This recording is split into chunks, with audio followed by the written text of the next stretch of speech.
ایک خاتون مجھے ملی، ان کے والد نے، ان کی والدہ نے ان کے ساتھ بچپن میں بہت زیادہ زیادتیاں کی تھیں. ان کو مارا بھی تھا، ان کو ابیوز بھی کیا تھا، ان کو طرح طرح سے ہیومیلیٹ کیا تھا، ٹارچر کیا تھا. بہت ہی زیادہ جانوروں والا سلوک ان لوگوں نے اپنی بیٹی کے ساتھ کیا تھا. یہاں تک کہ جب اس بیٹی کی شادی بھی ہوئی تو وہ اس لیے اس نے جلدی کی شادی میں کہ کسی طرح اپنے ماں باپ سے ان کے گھر سے نکل جاؤں، اس عذاب سے میں بچ جاؤں جو اس کے ماں باپ نے اس پر کیا. کئی سال گزر گئے، اب اس کی عمر زیادہ ہو گئی ہے، وہ بھی خود ماں ہے، اس کے والدین بھی اب بوڑھے ہو چکے ہیں. جو باپ جو ہے وہ ہارٹ کا پیشنٹ بن گیا، ماں کو جو ہے وہ ڈائبٹیز ہو گئی، دونوں مریض ہیں، ان کا خیال کرنے والا کوئی نہیں ہے. اب آپ اندازہ کرو کون خیال کرتا ہے ان کا. جس بیٹی کو ٹارچر کرتے تھے نا، وہ اب ان کا خیال کر رہی ہے. وہ میرے پاس آئے، اس نے مجھے کہا ان کی خدمت کرتے ہوئے میرے دل کے اندر اتنی تکلیف ہوتی ہے، مجھ سے رہا نہیں جاتا. ان لوگوں نے مجھے اتنا ابیوز کیا تھا، اتنا ابیوز کیا تھا، اور اللہ چاہتا ہے میں ان کی خدمت کروں. یہ تو اگر آپ دیکھتے ہوتے کہ یہ میرے ساتھ کیا کرتے ہیں تو آپ کو یہ لگتا کہ یہ لوگ تو انسان بھی نہیں ہیں، شیطان ہیں. میں کیسے ان کی خدمت کروں، کیسے ان کو معاف کروں؟ پھر مجھے لوگ کہتے ہیں معاف کرو معاف کرو، معاف نہیں کرو گے تو اللہ معاف نہیں کرے گا. کہتی میں نہیں کر سکتی معاف. ایک تو اس طرف سے مجھ پر عذاب آیا، اب آخرت میں بھی عذاب آئے گا کہ معاف نہیں کر سکتی. میں نے سوال پوچھا کس نے آپ سے کہا ہے کہ معاف کرنا فرض ہے؟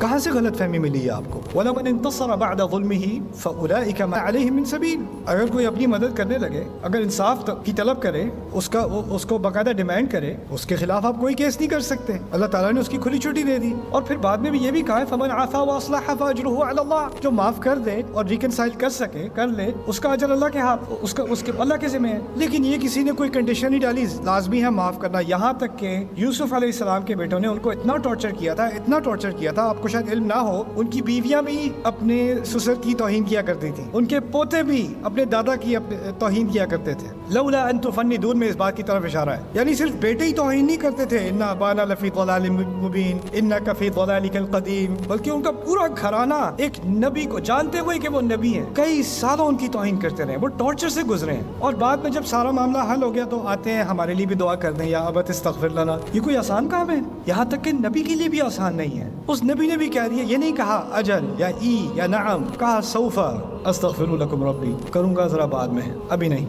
ابھی دل تیار نہیں ہے. اب وہ معافی مانگنے آ بھی رہے ہیں لیکن ابھی دل تیار نہیں ہے. اس چیز کو بھی اللہ تعالیٰ نے اکنالج کیا ہے، اللہ تعالیٰ نے انسان کی تکلیف کو اکنالج کیا ہے. تو اگر آپ کے دل میں ایک سختی آ گئی ہے نا، تو ایک طرح سے تو آپ انسان ہو، آنی تو تھی. جس کے ساتھ سختی کی گئی ہو اس کے دل میں سختی تو آئے گی. اللہ تعالیٰ نے ہمیں انسان ہی بنایا آخر کار. لیکن اگر آپ کو اس کا حل چاہیے نا، تو یا تو آپ انتظار کریں اس وقت تک جب آپ اس پوزیشن میں ہو کہ آپ اس بات کو، یعنی بدلہ لینے کی بات نہیں ہے، دیوار توڑنے کی بات ہے، اس کو آپ ایڈریس کر سکیں. جیسے اس عورت نے کہا کہ میں اپنے ماں باپ کو معاف کرنا چاہتی ہوں، میں کر نہیں سکتی. میں نے کہا اگر کرنے کا کوئی امکان بھی ہے نا، تو اس کا پہلا سٹیپ یہ ہوگا کہ آپ کو ان کی غلطی سے ان کو آگاہ کرانا پڑے گا، آپ کو کنفرنٹ کرنا پڑے گا. دیکھیں آپ نے یہ کیا تھا، آپ کو یاد ہے، آپ نے جو کیا تھا آپ کو یاد ہے. دیکھیں یوسف علیہ السلام کچھ غلطی کا ذکر کیے بغیر بھی معاف کر سکتے تھے. دیکھیں جب انہوں نے کہا ہے نا هل علمتم ما فعلتم بيوسف واخيه، کیا جانتے ہو کیا کیا تھا تم نے یوسف اور اس کے بھائی کے ساتھ؟ اذ انتم جاہلون، جب تم اپنے ہی جذبات میں گم تھے. جب تم جہالت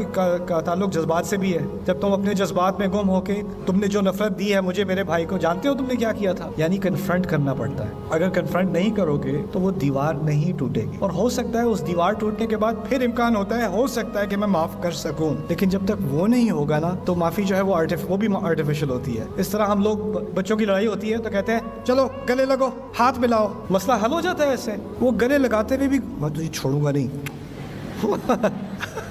لیکن دل میں تو بات رہ گئی نا. ہم اوپر سے مسئلہ حل کرتے ہیں، اندر کا مسئلہ حل نہیں کرتے. اندر کا مسئلہ تبھی حل ہوگا جب آپ کسی کو کنفرنٹ کرو گے. اور اگر آپ ابھی اس پوزیشن میں نہیں ہو کہ آپ کنفرنٹ کر سکو تو ابھی صبر کا مرحلہ ہے. کبھی کبھار یعقوب علیہ السلام کئی سال اس پوزیشن میں نہیں تھے کہ وہ اپنے بیٹوں کا سامنا کر سکیں اس طرح سے. اس وقت کہا تھا انما اشکو بثی وحزنی الی اللہ. تو جب وہ ایک وقت آ جاتا ہے پھر اس کے بعد اللہ تعالیٰ وہ دروازہ کھول دیتا ہے. میری دعا ہے کہ اللہ تعالیٰ آپ کے دلوں کو نرم کرے، اور جو جس تکلیف سے آپ گزرے ہو، شاید وہ پیرنٹس کی طرف سے آئی ہے، بچوں کی طرف سے آئی ہے، شاید وہ شوہر کی طرف سے آئی ہے، بیوی کی طرف سے آئی ہے، کسی کزن کی طرف سے آئی ہے، کسی کی طرف سے بھی ہے. ہوتے یہ ڈرامے گھر میں ہی ہیں، کسی غیر سے نہیں آتی تکلیف. جو دل کے قریب ہوتا ہے نا وہی تکلیف دے سکتا ہے. اسی لیے انبیاء کی زندگی میں جو سب سے بڑی مشکلیں تھیں وہ گھر والوں کی تھیں. باہر کی کسی دشمن کا مسئلہ نہیں تھا. یہاں تک کہ موسیٰ فرعون کے گھر میں ہی پلے بڑے ہیں، وہ بھی ایک طرح سے گھر والی بات تھی. تو یہ چیزیں جو آپ کی فیملی میں ہوتی ہیں، میری دعا ہے کہ اللہ تعالیٰ آپ کے دل کو وہ صلاحیت دے کہ آپ اس کا سامنا کر سکو انشاءاللہ.